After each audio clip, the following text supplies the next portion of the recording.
Hey, what's up, my cochinos and cochinas? I'd like to welcome you back to another video.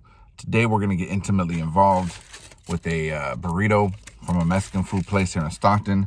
This burrito is asada with nopales and eggs.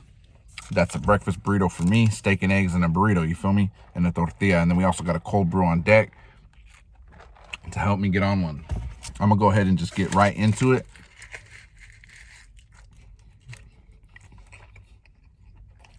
Because I'm hungry.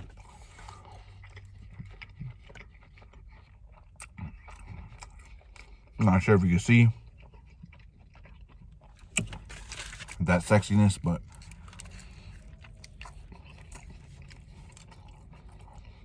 it's there. Nopales, eggs, and asada. Or steak, eggs, and cactus.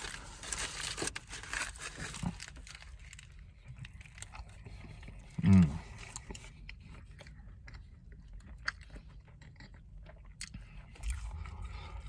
going to talk about the time that I got stranded in the desert and the only thing I had to eat was cactus. But it ended up working out for me.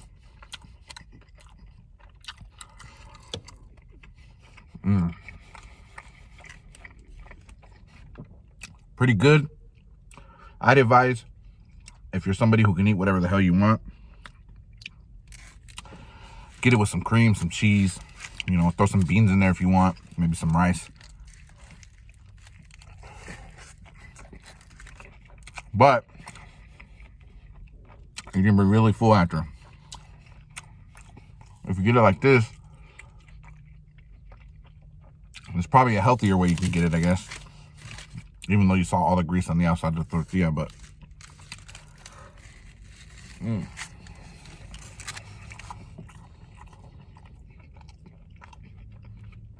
So there's just one time, right? I was driving to Las Vegas from Stockton. Now, a trip from Las Vegas, or from Stockton to Las Vegas, is about, it could take anywhere from 7 to 9 hours, depending on how fast you drive, when you drive, and how much traffic there is. And if you get pulled over by a cop or not. All right. For me, I like to play it safe. So, I get to Vegas. If I drive at nighttime, like overnight, it'll take about 8 hours. If I drive in the daytime, it takes 8.5 to 9. Especially if you're taking a family, you got to make multiple stops. You got to stop, get gas, stop, let people use the restroom, stretch your legs, get something to eat.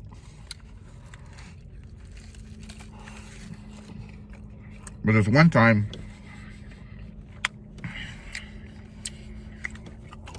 I had to leave Vegas and come to Stockton to handle some business.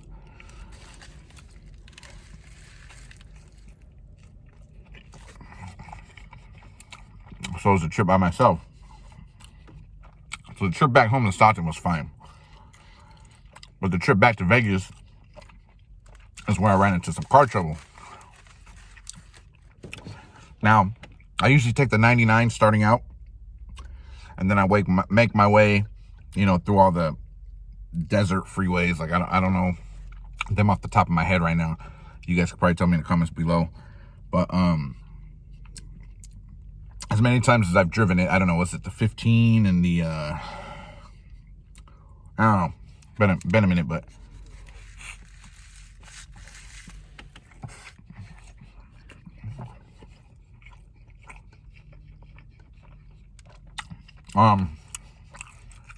I noticed the car trouble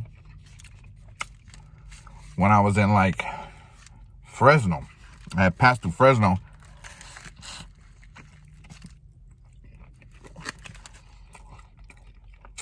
I noticed there was a little shaking in the car. I didn't know what it was. I thought maybe one of my tires were low, or I just didn't know what was going on, really. So I waited. I kept driving until I got to Bakersfield. That's where I usually gas up first. So I get to Bakersfield. By the way, this is pretty bomb.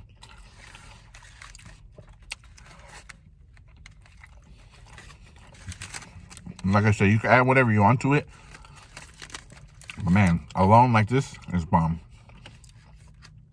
There's a lot of places. I don't know if it's the easiest to find a place like a taco truck or like a taqueria or whatever that sells nopales. Anyway,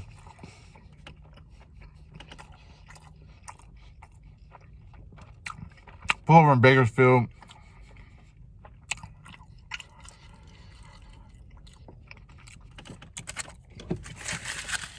As soon as I get to Bakersfield, I'm reminded and thinking that I'm back in Stockton.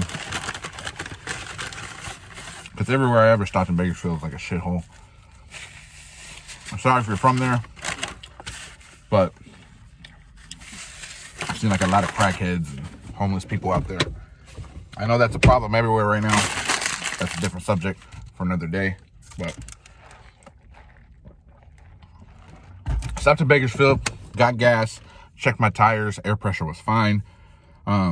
So I was like, I don't know, maybe there's a gust of wind or something. So I just kept driving because I didn't see anything. I didn't see any red flags. I didn't have a check engine light. Everything was good. I did, like my pre-trip inspection before I jumped back on the road, and everything was good. So I get back on the road. I'm driving. And then my next stop is usually, what is that area called? I forgot what that place is called, but there's usually an area I stop at to get gas again. Excuse me. And nothing was wrong then, and I didn't feel any other shaking or nothing. Then I get to another stop, which is just outside of Vegas, one of the cities outside of Vegas. Like I said, I can't think of the cities right now. You let me know what places are just outside of Vegas, but there's one place I stopped, and it's hot as fuck. It's really deserty, you know what I mean? I end up getting gas there. So I put gas. I'm driving. I get back on the road. I'm driving, let's say, another 20 minutes, right? 20 minutes, and then my fucking, foot goes to the ground. Meaning, my foot that was on the gas pedal, the acceleration, just goes to the ground. And I'm like, what the fuck? But I wasn't speeding. It was getting slower. And I was like, I don't know what the fuck's going on, bro. So, I ended up pulling over to the side because that's all I could do. And I had to do it quickly because there was traffic. I pulled over to the side, and I called AAA because I had AAA. And I was like, hey, I'm gonna need you guys to come to tow my car and then, take me into town or something, then I'll get a rental. And they're like, okay, but it's gonna be about a 2-hour wait because you're in a very awkward location and one of our representatives isn't that close. And I was like, that's fine. I ain't tripping. I'll just make the best of it, right?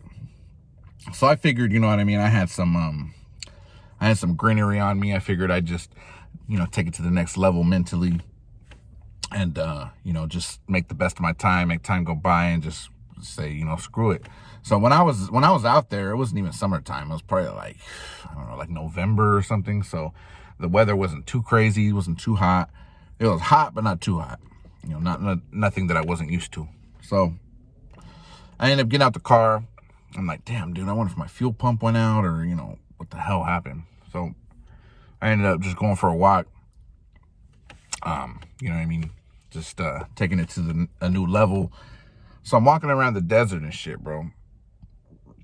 And I guess I just got really focused. I think I was smoking I think I was taking it to the next level with like one of those sativas or something. So anyway, I kept walking, went on a journey a little bit, and I got hella far, bro. Almost to a point where I was kind of lost.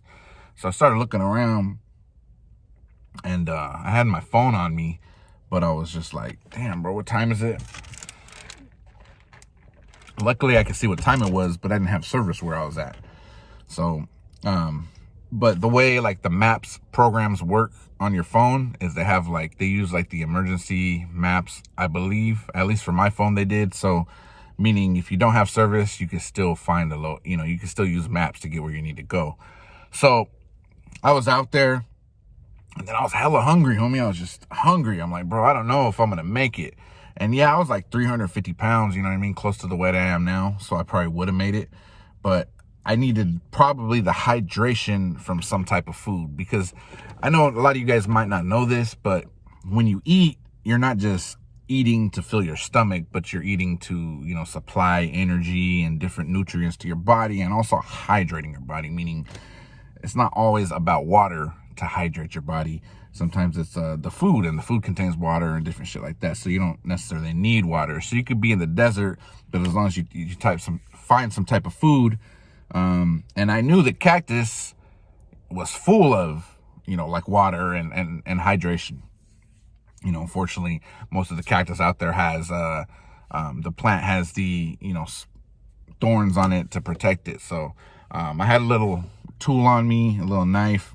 So I ended up cutting a piece off, like a, you know, big ass leaf off, you know, picking out the fucking, thorns and all that. And then, you know, just munching down on the cactus.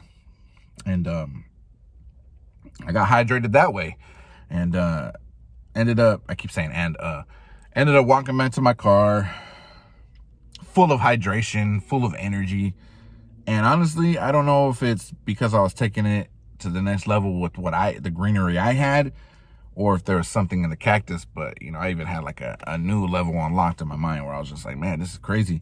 So I get back to my car. I'm still waiting for AAA. They're probably like another hour out. You know, I jack up my car, not jack off my car. I jack up my car with the jack I had in the back. And then I go under, and I'm like testing, you know, I'm trying to see if it's my fuel tank or not. And it doesn't seem like it is, bro. So I'm kind of like just looking around, and then like you know, I make like a couple taps, and then, you know, I try to start my car up, and it starts up.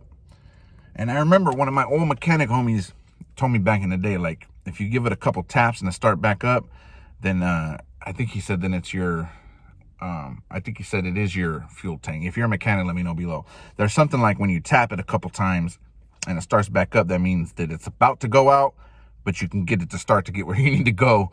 So I ended up starting it back up, riding into town like a G, like Batman on all 3+1.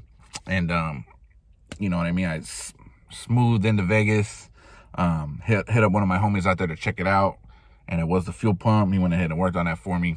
I shot him about $666. We were good to go. And yeah, man, so if you're ever out there in the desert and you're suffering and you feel like you're gonna starve to death, or there's no water, like, you don't need water, bro. You just find yourself a nice, you know, cactus plant, you know, get to working on it, getting all the harmful stuff on the outside off of it, and then just grub, bro. You know, you're gonna take yourself to the next level. You're gonna be healthy. You're gonna get energized, and you'll probably be able to live in the desert for a good few years. You know what I mean? I know that's probably not what you want to do, but if you find yourself stranded in the desert and the cactus gives you that kind of energy, bro, just roll with it, bro. Just, you know, just live out there. Just do it. Like, quit trying to do what the world is trying to tell you should do, or society is telling you should do. Like, you got to work a 9-to-5, or you got to go to school, or, you know, you got to be a good parent. You know what I mean? Like, if you end up in the desert stranded and you want to live there, then fucking do it. Like, no one's going to be able to take that away from you. So thanks for watching. Appreciate it. Hit that like button, subscribe, and tell your mom, your hyena, your pastor, your cat, whatever about my channel. All right.